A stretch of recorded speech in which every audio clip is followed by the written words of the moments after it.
Em alguns cultivos de alimentos, muitas vezes aparecem plantas indesejadas, mais conhecidas como plantas daninhas, que não fazem parte da cultura principal, trazidas muitas vezes pelo vento ou até mesmo por animais. Essas plantas podem ficar no solo por muito tempo e em grandes plantações. Para entendermos mais sobre as plantas daninhas, conversamos com o professor Donizete Fornaroli.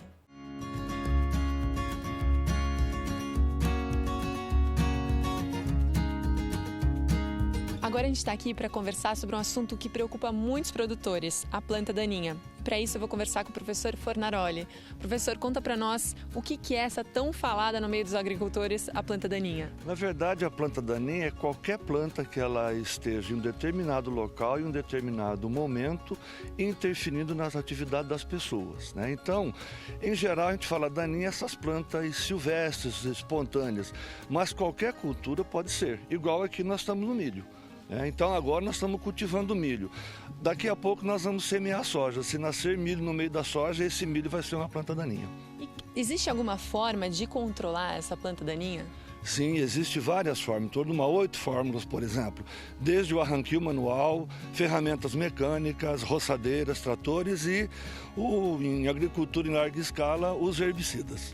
Para vocês terem uma ideia, gente, que dentro de uma plantação dessa de milho, a gente consegue ver as plantas famosas daninhas, né? Isso, exatamente. Aqui nós temos assim, foi feito uma espécie de um controle, mas algumas podem ainda rebrotar, né? Então aqui nós estamos vendo uma das mais perigosas, assim, em grande disseminação pelo Brasil, que é o capim amargoso, né? Nesse caso, para se utilizar, por exemplo, esses manejos, né, em larga escala, conforme eu falei, o uso de herbicidas, esses herbicidas são compostos químicos que são absorvidos pelas plantas, no interior das células promovem certas reações que acabam bloqueando o desenvolvimento dessa planta. Por outro lado, essas substâncias, quando são aplicadas por um determinado tempo, sem mudança dos chamados mecanismos, selecionam os chamados biótipos resistentes. Então, nesse momento, nós temos no Brasil, como exemplo, o uso exagerado do glifosato nos cultivos de soja transgênica, milho, algodão, né? E aconteceu o seguinte, a seleção dos chamados biótipos resistentes. No caso, como a expressão agora, o capim amargoso, a buva, o capé de galinha, entre outras. Indo para a parte um pouco mais prática, como que a gente controla? Com algum maquinário? Não, e nesse caso é necessário fazer o uso de outros tipos de herbicidas, dos chamados outros tipos de mecanismo, fazer os manejos correspondentes à composição florística dessas áreas, né? Mas também, claro, que pode-se utilizar as coberturas vegetais, né? Os cultivos de cereais de inverno, por exemplo, eles já são, naturalmente, eles já promovem uma ajuda nesse controle. Então, igual comentei, são vários métodos, né? Quando os naturais não é tanto eficaz, se utiliza os herbicidas, mas aí a importância do agricultor consultar o engenheiro agrônomo para ele fazer um diagnóstico e promover o melhor manejo adequado desde a pré-semeadura até a colheita dos cultivos.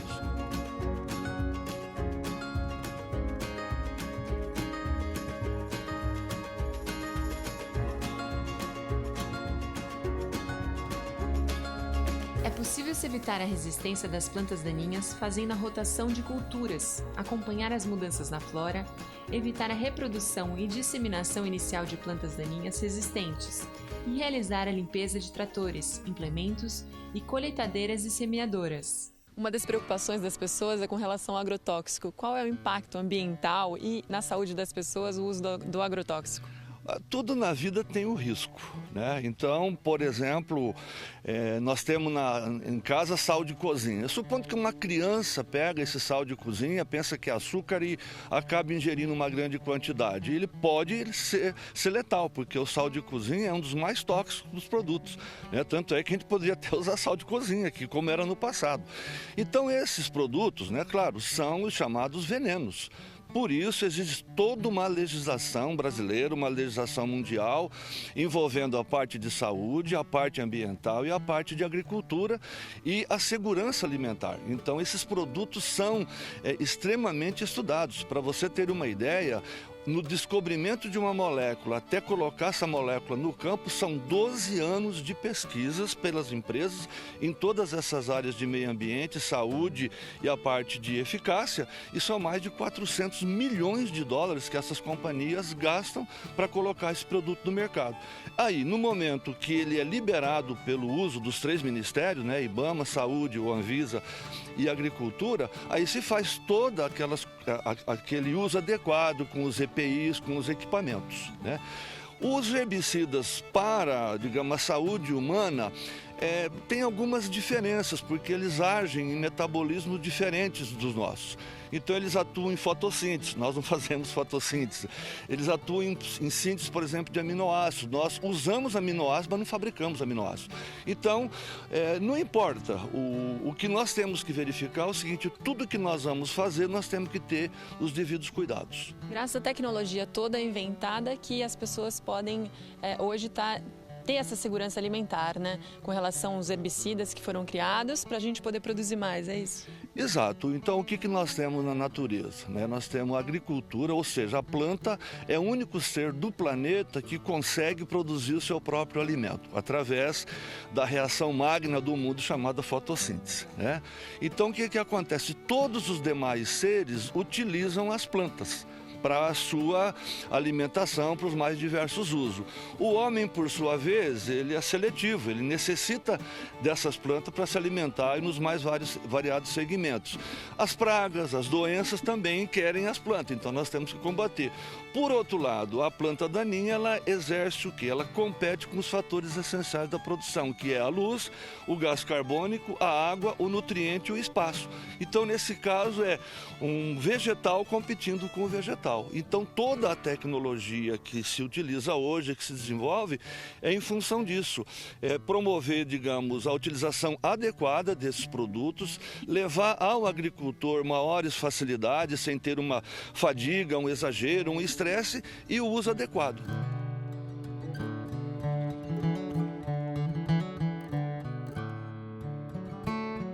Pessoal, aqui a gente consegue ter noção básica do que a diferença que uma planta daninha faz no próprio cultivo da estação. No caso, o que a gente está vivendo aqui é o milho. Então, olha só, aqui está cheio de planta daninha e o milho está baixinho.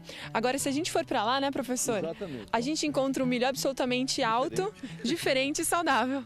Exatamente isso. Então, essa concentração de planta daninha, desde o início que a cultura foi semeada e está se desenvolvendo, vai ocorrer. O que aconteceu ali? A competição pelos fatores que eu falei: gás carbônico, luz, CO2, nutriente, espaço e água.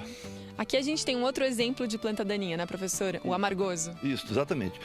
Esse amargoso, então, aqui ele está numa bordadura, né, que nós vamos depois fazer uma roçada, mas ele está aqui porque nós estamos sistematizando a estação. Mas esse capim amargoso, para você ter uma ideia, uma inflorescência dessa produz 2.000 sementes e que voam. Uma planta... Só um cachinho desse, André, olha aqui, ó. Né? Só um cachinho de nada. Exatamente. Se uma planta tiver uma planta daninha, gramínea, perene, então ela produz às vezes 30, 40 cachos desses. Se produzir 30 cachos a 2.000 sementes, nós vamos ter 60.000 sementes numa touceira dessa. Uma touceira dessa competindo com a lavoura de soja, uma touceira por metro quadrado, ela pode reduzir a produção de soja em 33 sacas de soja num alqueire. É muita coisa. É muita coisa. Porque quando fala planta por metro quadrado, o sentido parece que é pouca coisa, mas nós temos que ver o seguinte: um alqueire são 24.000 metros quadrados, então nós teremos 24.000 touceiras dessa, digamos, espalhadas num alqueire, numa área dessa. Então, existe muitas pesquisas dos colegas que nós temos da Embrapa, outras entidades, que são relatados a densidade populacional por metro quadrado e o reflexo que isso dá da perda de rendimento. E isso precisa ser controlado. Exatamente, aí tem que ser realmente controlado. Ou seja, nós falamos mais em manejo, né? Porque o controle seria o seguinte: uma morte mais direta. O manejo não, ele envolve vários tipos de métodos, igual eu falei, pode ser biológico, natural, cultural, boas práticas agrícolas, tudo isso está envolvido, não é só o método químico.